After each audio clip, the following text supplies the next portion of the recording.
भारत में एक ऐसी जमात है जिसको भगवा जमात कहते हैं।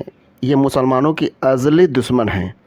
ये हमेशा मुसलमानों को नुकसान पहुंचाने, कभी लव जिहाद के नाम पर, कभी गौ कसी के नाम पर, अभी उन्होंने नया तरीका निकाला है और ये दावा कर रहे हैं एक फ़िल्म केरला स्टोरी के ज़रिए कि केरला स्टेट में 32,000 के करीब हिंदू लड़कियों के साथ मुसलमानों ने लव जिहाद करके निकाह कर लिया और उनको अपने धर्म में शामिल कर लिया।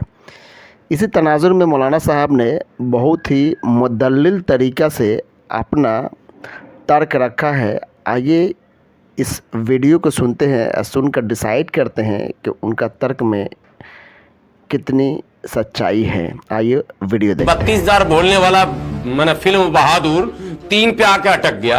अबे हरामखोर 32,000 बोला था तो 3200 पे रुक जाता कम से कम। मुस्लिम लड़कियों को तुम हिंदू बनाकर अपने घर में अगर ले आओगे, यानी बेगम कैसे बनेंगी श्रीमती, ये योजना बाज़ाब्ता आरएसएस चला रही है, उस पर कोई लगाम नहीं।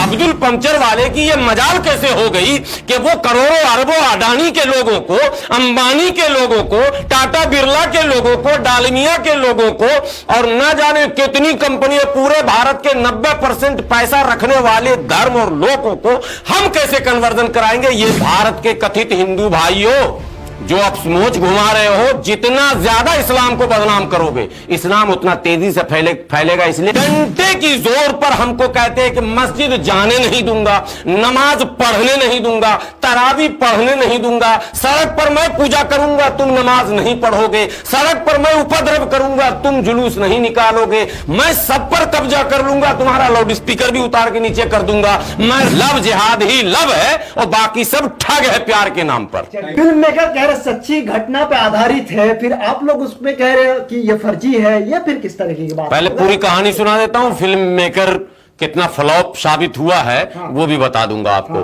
तो 32,000 का यह अफवाह फैलाया गया और यह कहा गया कि इसको ISIS से जोड़ दिया गया। सवाल नंबर 1, फिल्म मेकर आखिरी में क्या कहा वो बाद में मैं बता दूंगा। पूरा देश जान चुका है कि 32,000 बोलने वाला मैंने फिल्म बहादुर 3 पे आके अटक गया। अबे हरामखोर 32,000 बोला था तो 3200 पे रुक जाता कम से कम। कह देता कि गलती से 1 0 पड़ गया था।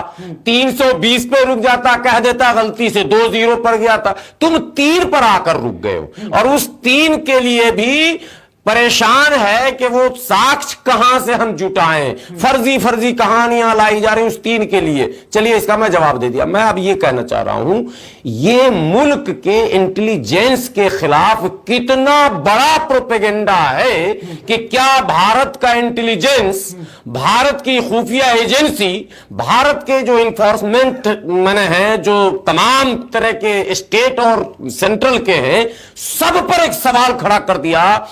पर सवाल खड़ा कर दिया, IB पर सवाल खड़ा कर दिया, NIA पर सवाल खड़ा कर दिया, बॉर्डर सिक्योरिटी फोर्स पर सवाल खड़ा कर दिया गया, एयर इंडिया पर सवाल खड़ा कर दिया गया। क्यों कि 32,000 लड़कियां एक तो कन्वर्जन कर रही है जबरन और सरकार को खबर नहीं, किसी एजेंसी को खबर नहीं, और फिर वो यहां से चली जा रही है। भाई कैसे चला गया? समुद्र में डुबाकर ले गया, हवा में उड़ाकर ले गया। ले कैसे गया? कैसे पासपोर्ट बना, कैसे वीजा मिला और कैसे तरबियत मिली, कैसे ट्रेनिंग मिली और फिर कैसे खबर मिली? सारे सवाल पैदा होंगे ना। कि याद है हादिया केस? मैं आ रहा हूं इनका बेनकाब कर रहा हूं। हो क्या रहा मुल्क में नहीं, ये आलमी सतह पर इसको भी समझिएगा। अभी ऋषि सुनक भी सनक गया था तो उसने भी एक बयान दिया था। उसने भी कहा था हमारे मुल्क में भी कुछ गिरोह जो है वो सक्रिय है लव जिहाद का। तो मैं पूरी दुनिया में हो रहा, लेकिन भारत में क्या हो रहा, हो क्यों रहा, पहले ये समझिए। आखिर सवाल पैदा होगा ना कि ये सब कर क्यों रहा। ये साजिशें जो हो रही हैं फिल्मों के जरिए लगातार और लेखनी के जरिए, टीवी चैनलों के जरिए, सोशल मीडिया के जरिए, तकरीर के जरिए क्यों हो रही है, उस बात को बताने से पहले एक अहम बात मुल्क के लोगों को जानना जरूरी है और हिंदू भाइयों को। एक मुसलमान का ऐसा वीडियो आप बता दो पूरे भारत में कि कोई सोशल वर्कर हो, कोई मुस्लिम तंजीमों से जुड़ा उसका ओहदेदार हो और उसने कोई आर्टिकल लिखा हो या उसने वीडियो बनाकर यह कहा हो भारत के मुस्लिम नौजवानों, अगर तुमने नॉन मुस्लिम लड़कियों से शादी की, उसको फंसाकर फुसलाकर कैसे भी, तो तुमको मैं 5 लाख 10 लाख रुपए का इनाम दूंगा, सोशल प्रोटेक्शन दूंगा। कोई ऐसा वीडियो है क्या? एक मिनट बाद मैं वही ला रहा हूं, 2 सेकंड पहले मैं इसका जवाब दीजिए कि कोई ऐसा वीडियो आप लोगों को मिला है क्या?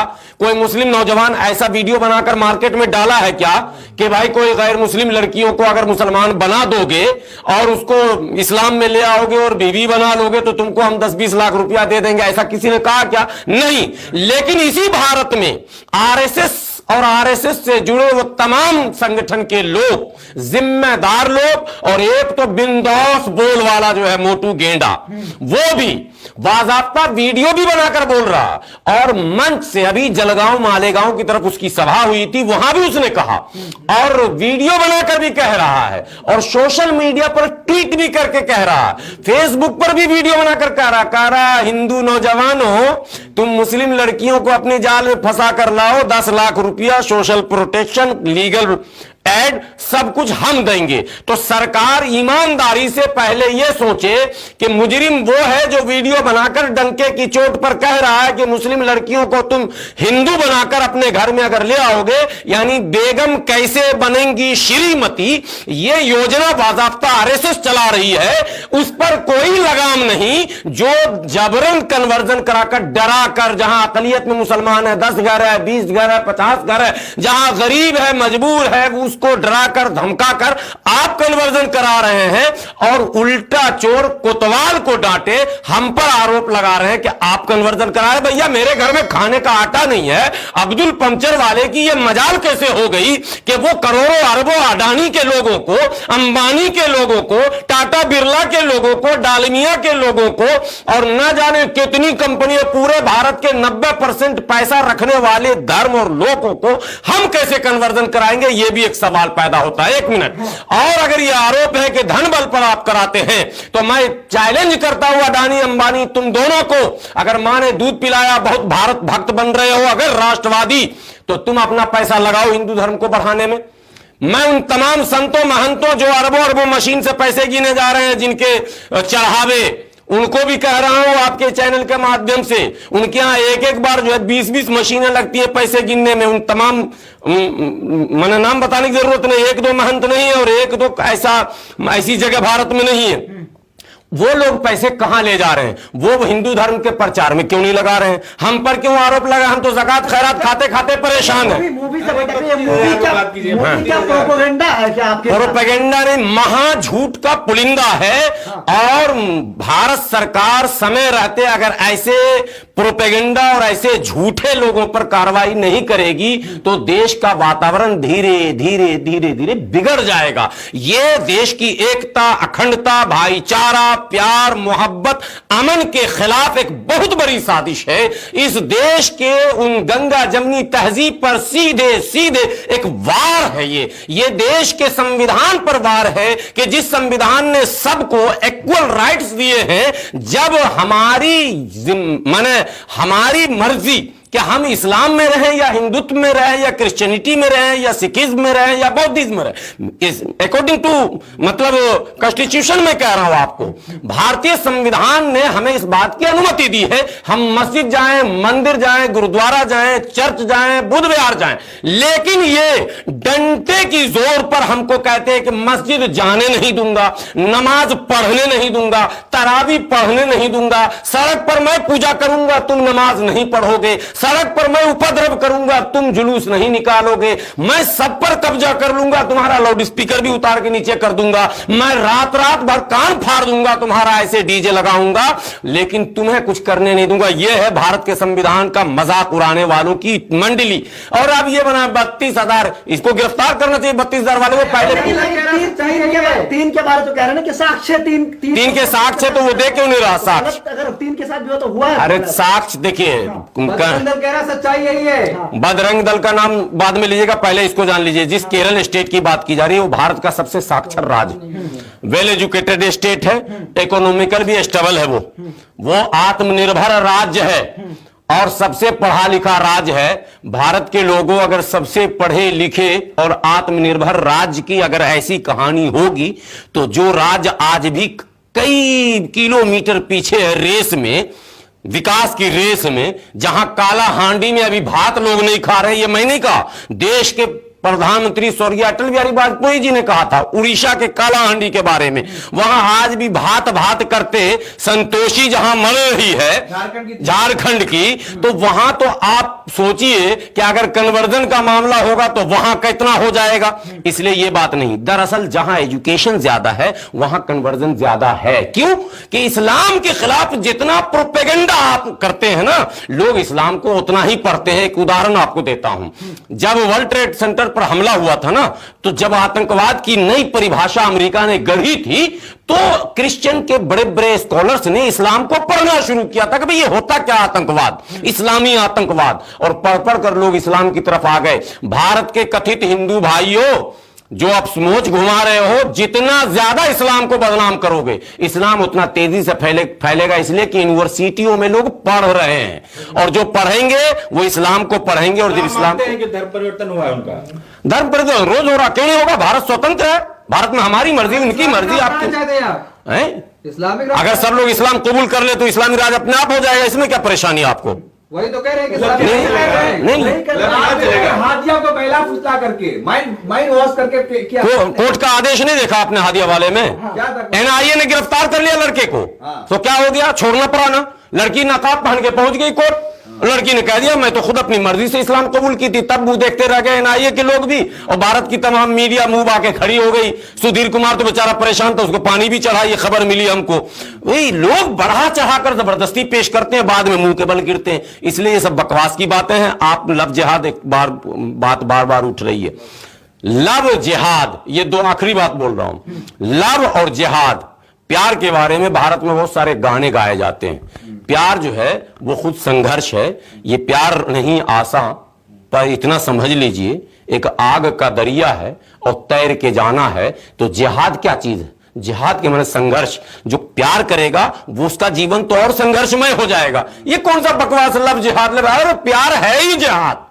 जो प्यार करेगा वो मुजाहिद होगा, ऑटोमेटिकली होगा। किसी भी धर्म में संघर्ष तो करना ही है। प्यार में तो इतना बड़ा संघर्ष होता है, इतनी बड़ी कुर्बानी होती है। भाई लैला मजनू की कहानी कोई धर्म की नहीं है, शीरी फरहाद की कहानी कोई धर्म की नहीं है। अरे प्यार में तो ऐसी ऐसी कहानियां हैं धर्म से जुड़ी हुई कि आप हैरत में पड़ जाएंगे। प्यार संघर्ष है। इसलिए जो लोग लव जिहाद में कन्नी काटते हैं, मैं वो मुसलमान नहीं हूं। मैं कहता हूं लव जिहाद ही असल लव है, बाकी सब जो है वो ठग है। लव जिहाद ही लव है और बाकी सब ठग है प्यार के नाम पर।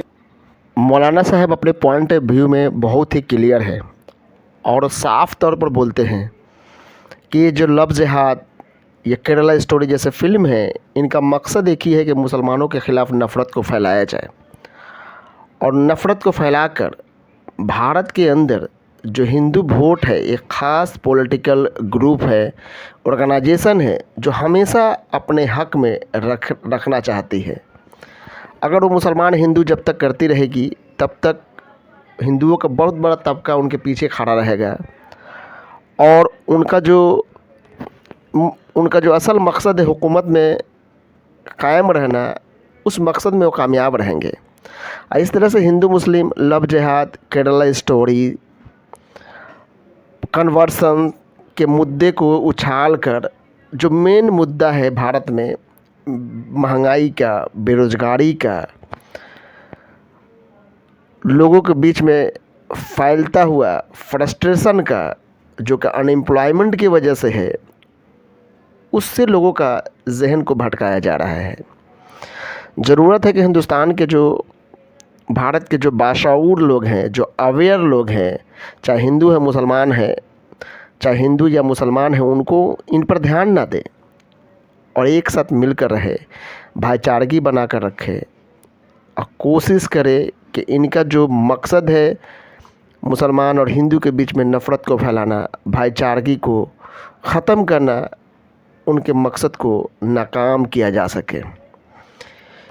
अगर वीडियो आपको पसंद है तो लाइक कीजिए और चैनल को सब्सक्राइब कीजिए। धन्यवाद।